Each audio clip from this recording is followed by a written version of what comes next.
செய்வன திருந்தச் செய் என்ற தலைப்பில் பேச வந்துள்ளார். இங்கு சபையில் கூடியிருக்கும் அனைவருக்கும் எனது அன்பான வணக்கம். நான் உங்கள் முன் பேச எடுத்துக் கொண்ட விடயம் செய்வன திருந்தச் செய்.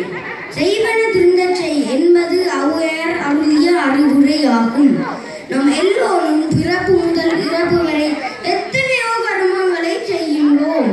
ஒவ்வொரு கர்மத்தையும் செய்யும் போது நாம் அதை பற்றி நன்கு சிந்திக்க வேண்டும்.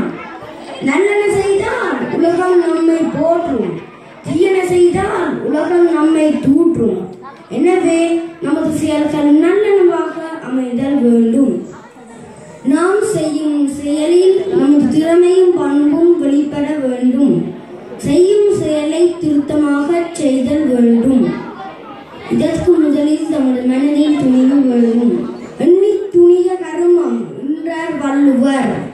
ஒரு கர்மத்தை செய்ய முற்படும் போது நாம் அதனை பற்றிய தெளிவான கருத்து நமது மனதில் இருக்க வேண்டும். அப்படி இருந்தால் தான் நாம் அதை திருத்தமாக நாம் செய்ய முடியும். ஊக்கம் தளராமை, துன்பத்தை கண்டு சோர்வுறாமை, அழகுணர்ச்சி ஆகியன மிக அவசியமானவை. இவற்றின் மூலமே ஒரு கர்மத்தை சரியாக செய்ய முடியும்.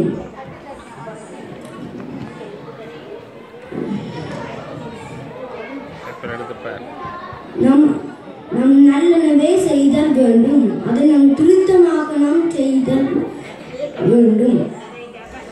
செய்வன திருந்தச் செய் என்ற பொன்மொழியை நம்